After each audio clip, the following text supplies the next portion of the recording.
This is the Blairing Out with Eric Blair show, and today I'm pleased to have guitar virtuoso Henry James of Robert John and the Wreck and King Tree and the Earthmothers.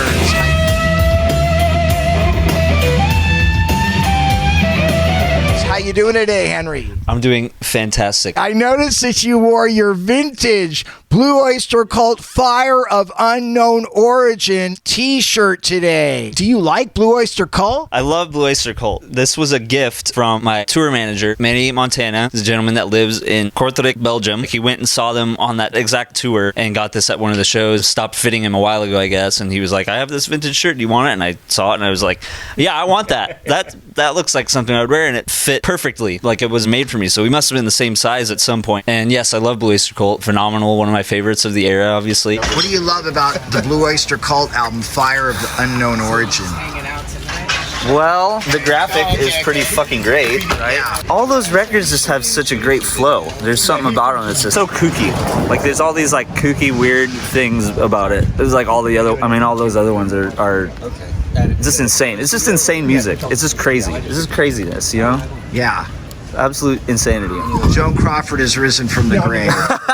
Yes. I get down with him. It's great. What do you think of Buck Dharma as a guitar player? He's one of those secret weapon influences for me. I talk about the main influences, Jimi Hendrix and Jimmy Page. And then there's the kind of guys for me that sort of fly under the radar. Not everybody necessarily knows about, you know, kind of the second tier in terms of popularity. And Buck Dharma is one of those guys. I listen to him and I'm like, that makes sense. That's what I want in my playing. He's a big influence for me, definitely. Let's talk about the guitar solo for Don't Fear the Reaper. We have the doo-doo-doo-doo. Then we have the feedback. And for a long time, and then do-do-do-do-do-do, do-da-do-da-da. And it still carries on, like through the early drum. Amazing. It's genius. And you get all that reverb and the tape echo and all that stuff happening, and it's a whole wash in that next section. It's beautiful. Sonic Architects, super amazingly underrated band. I also know that you're a Neil Schon fan. I am. And he's in that category as well. I put him and Buck Dharma like huge influences of mine.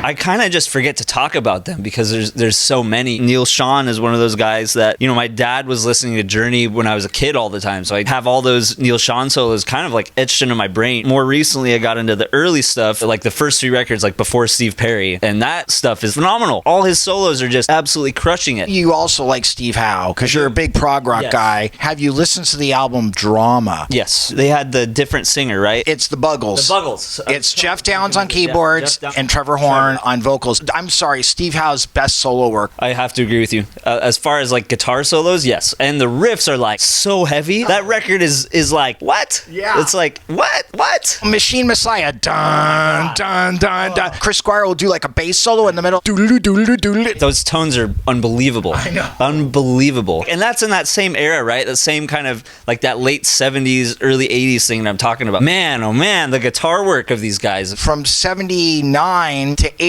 there was a transitional period where a lot of those progressive rock bands were slowly modernizing their sound on a more commercial basis and had success with it. Yeah. And then not long after that record, the drama record, they did 90125, and they did the Owner of a Lonely, but that wasn't with Steve Howe, that was with Trevor Rabin. Yeah. And that stuff's great too. Like I can't talk about that time without talking about the whole Van Halen thing. How did Green Day and Van Halen inspire you to play guitar in your youth? Those are the 2 introductory phases of my influences. I was still in elementary school when American Idiot came out, and my mom would put on K-Rock in the car all the time when we were driving to school, so I was already listening to like The Offspring and Rage Against the Machine, and then American Idiot comes out, and it was my first rock album. It's like a rock opera kind of. It was like on constant rotation at our house. We just listened to it all the time. I remember watching a live DVD as well that came out shortly after, and I was just totally enchanted and entrenched in this whole like, oh my God, the guy is so cool. You know, Billy Joe is so cool with his Les Paul, and he's like playing in front of this huge crowd of people doing this and just playing all these riffs, and his guitar sounds amazing, and he's like getting all these people hyped up. Oh man, I would pretend to be that guy in my room. You know, my mom got an acoustic guitar because she wanted to learn how to play, so I would like steal it and try to like bang out stuff on it, and I just didn't connect with it physically. There just wasn't any progress happening. I think my hands were too small. I didn't have the proper coordination. I sort of moved on to other hobbies until I was probably about 12.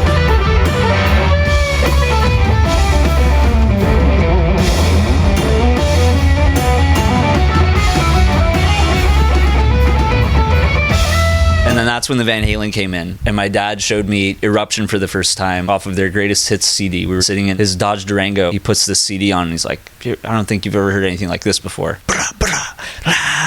And I was like, that's it. It's over. I need to do this. This was the rock gods summoning me to my calling. About a year after that, I got my first guitar lesson with a guy by the name of John Sawson. It just really took off for me in terms of progress and connecting and finding something that I felt like I could express myself and finding something that I felt like I was actually making progress on, tangible progress. My parents saw that it was something I was really enjoying. It was making me happy, and I have to pursue this professionally as soon as I possibly can. And that was Van Halen, and then Led Zeppelin, and my guitar teacher got me into Hendrix and all the sort of classic things that every young aspiring rock guitarist gets into. Once you were into Van Halen, did you start exploring the different Van Halen records and their different periods? Yes. And what's the album that stands out to you the most? The first Van Halen record I got, which was a CD I borrowed from my dad, it was their Greatest Hits record, and I believe that came out in the mid-90s. And so that had a little taste of everything, right? And it started with Eruption, which I don't think that's even the first song on the first album. I think it's probably the second or third song on the first album. But that started that off, and then it goes through all the eras. And for me, nothing against anybody that obviously has an opinion otherwise, I sort of lose interest in that album after the David Lee Roth era, after the 1984 stuff. I remember we went to Amoeba Records. I wanted another Van Halen CD, so I got Women and Children First, and I was into that record for a long time, and then I didn't actually revisit them for a number of years, and then I discovered Fair Warning, 1981, and that got me fully back into the Van Halen thing, and that's the one for me that's like, okay, first record's amazing, second record is amazing, Women and Children First is awesome, Fair Warning, this is like a world domination record. Man, they are not pulling any punches. The guitar tones are outstanding, the solo work is visceral, the lyrics are heavy, it's a dark, powerful record. Anytime anybody talks about Van Halen, Fair Warning, that's the one. I interviewed the lead guitar player for Five Finger Death Punch. We got into a whole conversation about that record because he's like, yeah, man, that's the record. It is, because it is. Every guitar player's favorite Van Halen record, and I've talked to so many players about this, it's always Fair Warning. Like the guys that are familiar with Van Halen, it's always Fair Warning. That's the true Van Halen fans' number one record right there. It's all about rebellion. You just can't top that. You hear it coming in, you're like, what is that? And then he goes,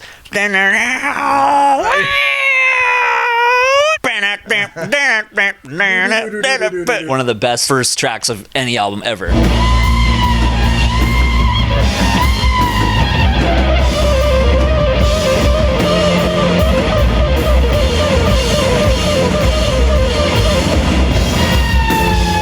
Women and Children First. On that record for me is Take Your Whiskey Home.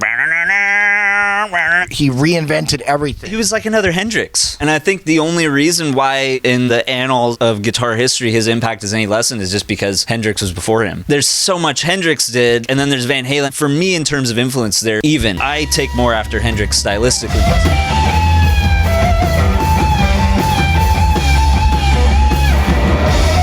They're toe-to-toe in terms of how massive their influences have been. In my mind, they're equally genius level. They're thinking of things in such an outside-the-box way that other people weren't doing at that time. So why do you think seeing Opeth as your first concert has such a major impact on you musically and emotionally? That is, I can't believe you knew that I did that. Wow. Yes, my first concert was actually the Swedish progressive death metal band Opeth. That was my first rock concert. My mom let my guitar teacher, John Sawson, take me to that show up at the Avalon Ballroom in Hollywood. My cousin Paul actually got me into that band. It was just something completely different from what I had heard before, and I hadn't gotten into 70s prog rock quite yet. I was very, very young. You know, I was like 13 when I was into this band.